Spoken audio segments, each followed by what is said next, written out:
Hi, everyone. I hope you're doing well. So, I'm recording this video today with the incredible Kelly Hogan.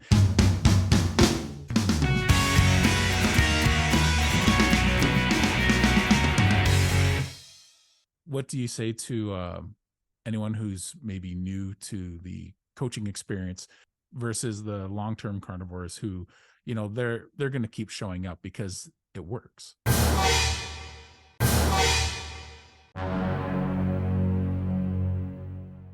I try to be really respectful of what people want. If they've posted something on Facebook, I have before said like, "Hey, Anna, I just saw on Facebook where you said," and I say, if you feel like unmuting, you could unmute and talk to me. If not, that's okay. So occasionally that's about as called out as anybody will be. But you're right, about half of the groups have been with me a really long time. So about half the members, I should say. Yeah. And that's what keeps me digging deeper, is because I got people like Bruno where he shows up, he understands, yes, we're going to eat meat. Now tell me more, right? I'm going to need more than that.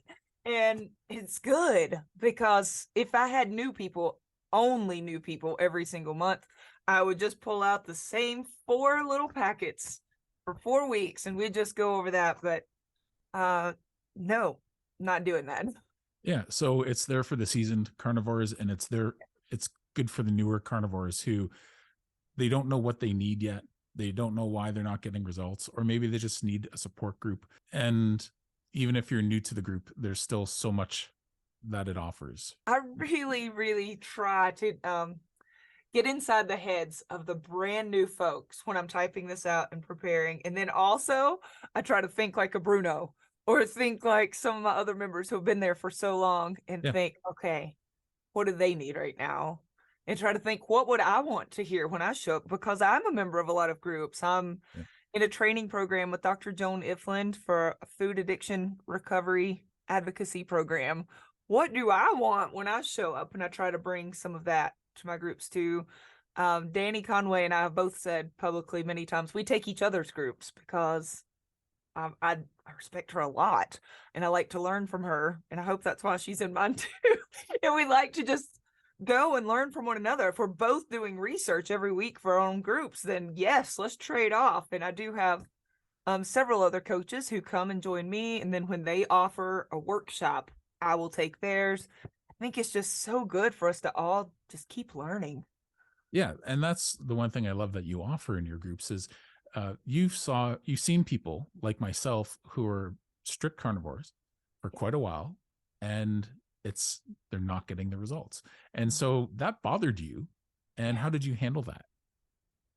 Well, I was listening to a group of ladies, I would say all of them at least age 40s, 50s, some older. And we were in New Jersey, and quite a few of them were saying, even at their 2-year carnivore mark, they felt way better than pre-carnivore. Nobody there said, I just haven't gotten any results. In fact, they were all at this meetup because they're huge fans of carnivore. You were there. You heard, right? There were so many people there just celebrating. It was like a great meat tent revival out there. Yeah, I hope to make it back this year. It was phenomenal. I highly recommend anyone out there go and attend this. July 22nd. 22nd, yeah. Yeah, it's such a good time. It's Dr. Lisa Wiedemann, for anybody who wants to attend. She's currently selling tickets. Maybe Bruno could link below. Sure. It's a really good time. I will be there, and hopefully Bruno will be there too. But these ladies, when I talked to them even further, were a little frustrated. And it's usually a frustration over weight loss. It's not normally people saying, wow, I just feel like garbage. No, they're feeling great. Yeah, they've gotten those benefits already. Yes, but now they want to lose weight. And they were talking some about Dr. Boz. So I took a course with Dr. Boz and researched on high-fat carnivore and found that some of them had never tried starting off with high-fat. Some had, some hadn't. I did. And I think it's really important to do it at least for a while when it comes to healing. I don't think everybody has to stay there forever. And I know some people now, because back in July, I started experimenting with high fat with myself, and some of my group members wanted to do it. I think it's a really good thing to do for at least a period of time if you have healing that needs to take place. And there are some people like myself where we're still like, no, this feels good. I'm still doing high fat carnivore, really high fat actually. And then there are others who said, you know what, I got a little tired of all the fat, so I backed off. Is that okay? I'm like, yeah, that's okay. Your Yeah. body said, I'm good. So then I think a lot of people will eventually settle in, not all, but around 70-30. Carnivore, 70% of calories from fat. And then there are some people like myself, and I think you currently, where we're eating more fat than that. And if it feels good, then I think that's probably the right answer. Yeah. And what I liked about that, I was going through that experience, being in your coaching groups when you were um, introducing high fat to everybody.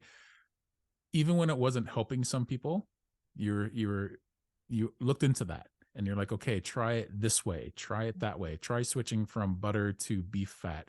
Yeah. Expect it to not just happen overnight. Some people like you, all these people were coming to you with what was happening to them, and you're able to use their experience and their frustrations as well as the benefits they've had from it to help guide you to give even better advice, right? So you're seeing trends like firsthand. It's a pretty cool place to be in where you're working with a large group of people. Well, it's 8 small groups, but when you put them all together on a weekly basis, I'm seeing 330 people per week to be able to see what is working. And that's one of my favorite questions is, all right, what are you working on and how's it going?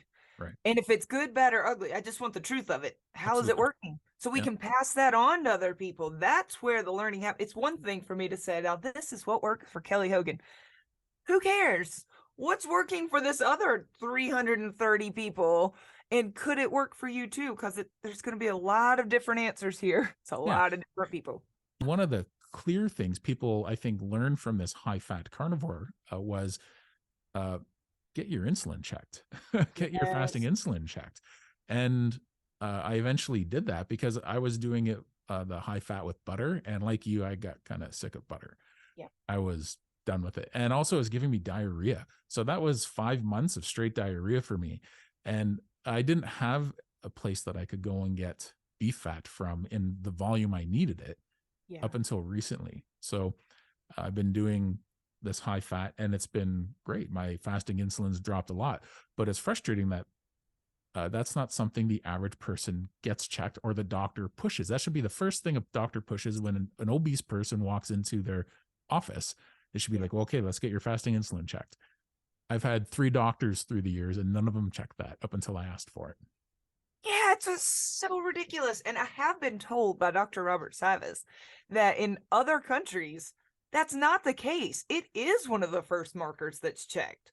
Yeah. But I have many group members say not only did their doctor not suggest it, but they refuse to even call it in when the patient asks.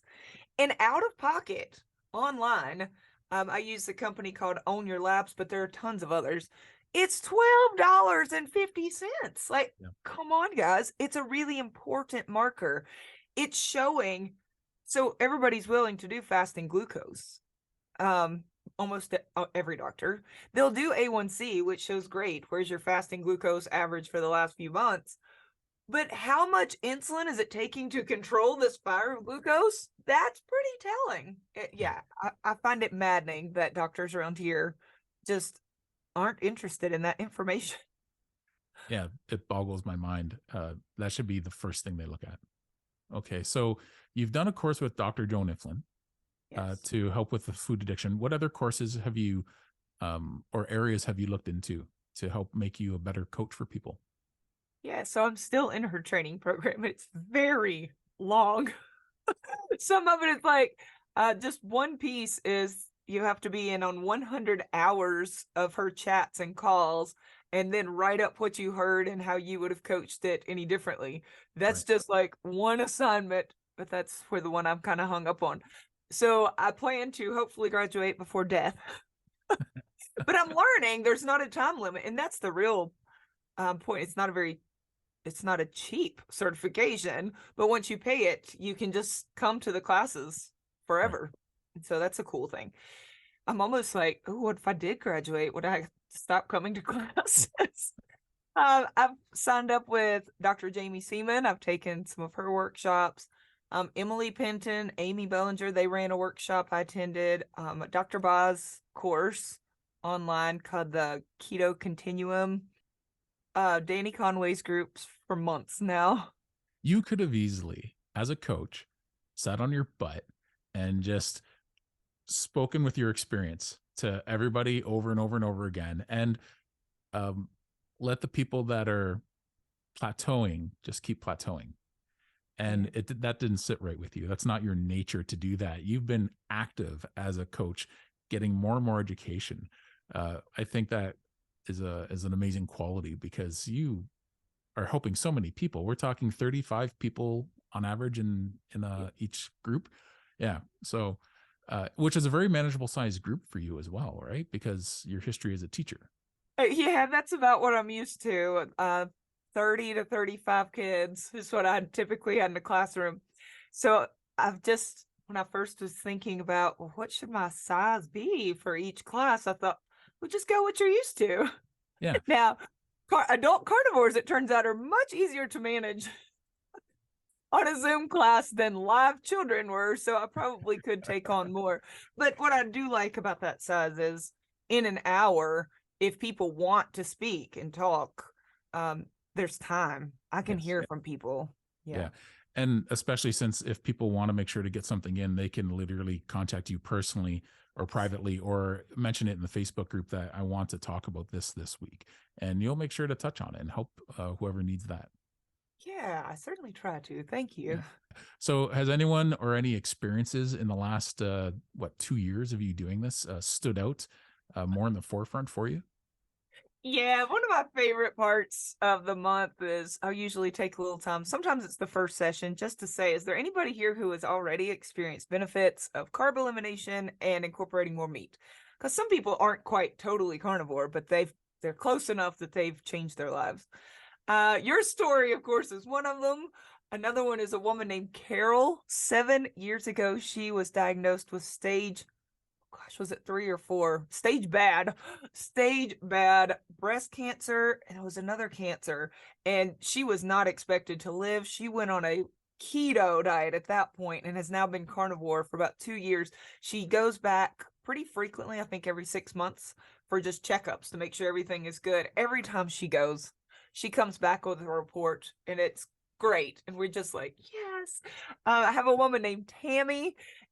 She was diagnosed with fatty liver disease. She had cut out all alcohol, and it was not reversing. And then I cannot remember now, probably Dr. Barry. It's usually Dr. Barry, where she first heard about cutting out all carbs for fatty liver.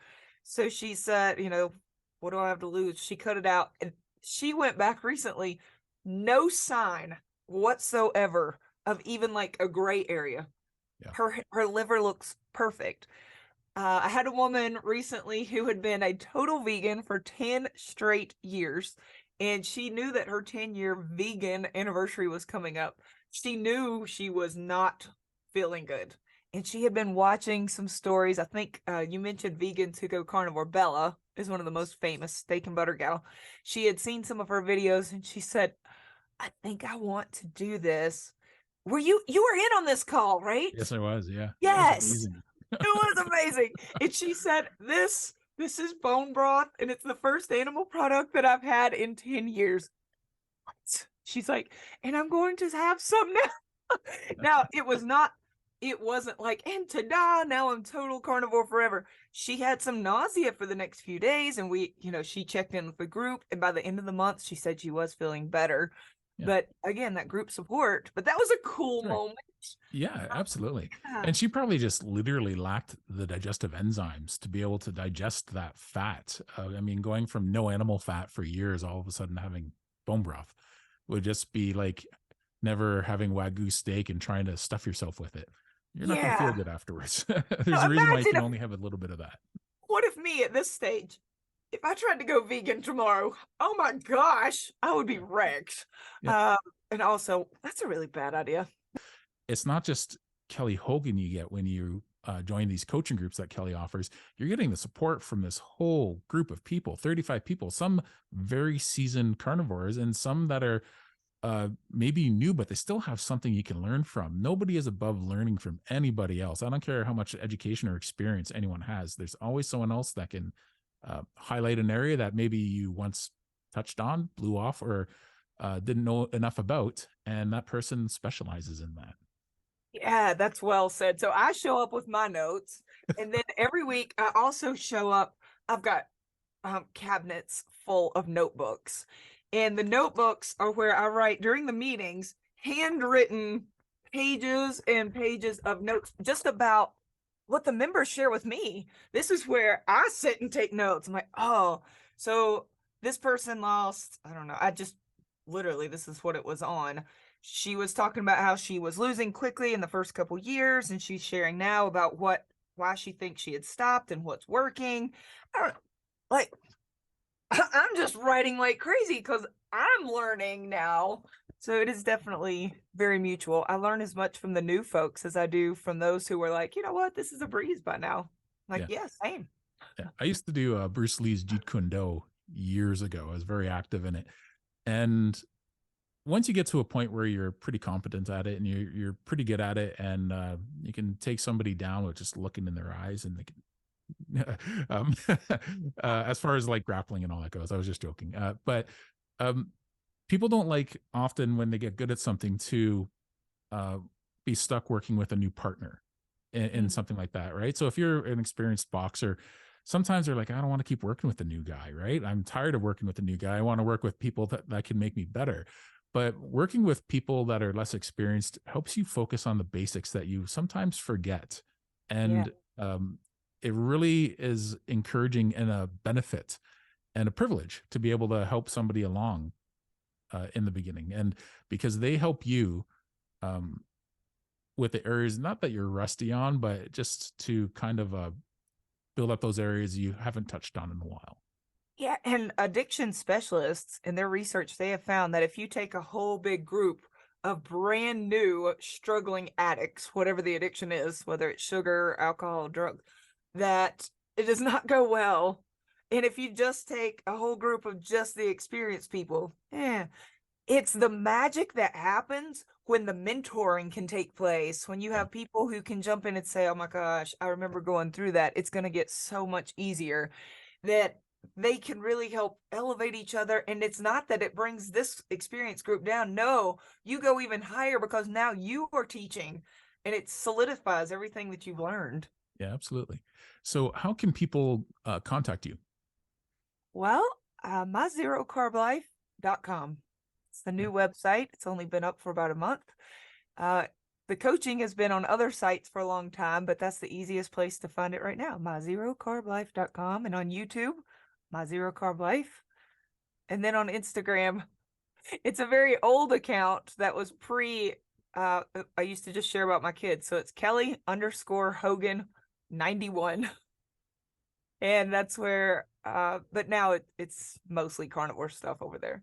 I'll make sure to put links under the video so people can know how to contact you. And I mean, the best thing I think someone can do when they're struggling or they've hit a plateau or they're not sure what their next step should be would be to ask for help. And sometimes you can just ask for help in some of the more experienced Facebook groups, but you sometimes have to go a step past that. And there's nothing wrong with asking for help, because everyone gets to a point where they hit a plateau and they don't know where to go from there. And I hit my plateau, and your coaching helped break that plateau for me. It's interesting to see the health benefits that are coming through my blood work, which some of my blood work has been horrible for so long. Even though I've been carnivore, certain areas just didn't improve. And through your experience, I learned how to better those areas. It's so exciting, Bruno. Listen, people like you, it's the best job in the world, getting to sit down every week across from you and hear your stories and the people who are in the Zoom with us. You know, I send a lot of resources every week. Your channel plenty of times has been part of those resources. I'm grateful for you. Thank you for all you share. Your self-experimentation is helping lots of people as well. And I'm really thankful for the influence you have in this community. So thanks, Bruno. No, thank you, Kelly. You know, I can't wait to get to the metabolic health and flexibility that you have. I think that's a goal I think most carnivores want to get to, where you can Thank you. experiment with different things and you won't put on 30 pounds or lose 30 pounds. You have such metabolic flexibility from being healthy from carnivore for so long that you're sort of bulletproof when it comes to experimenting with new high fat, high protein, moderate protein, and low protein. So I think that's pretty cool. And you're willing to share it with everybody. I mean, I love that. Thanks. Of course, what I would hope for everybody, I just want everybody to feel better and to also feel like, oh my gosh, I can just eat carnivore foods and it's so easy. And I'm at this stable, healthy weight and health, just wake up feeling good. I want that so badly. And I think anybody who used to feel horrible and now has been given the gift of feeling great, we just want to pass that on. And I know you get that completely, hence why you're here right now. Yeah, absolutely. Well, thanks for your time, Kelly. I really appreciate that. Thank you, Bruno. All right. Talk to you later.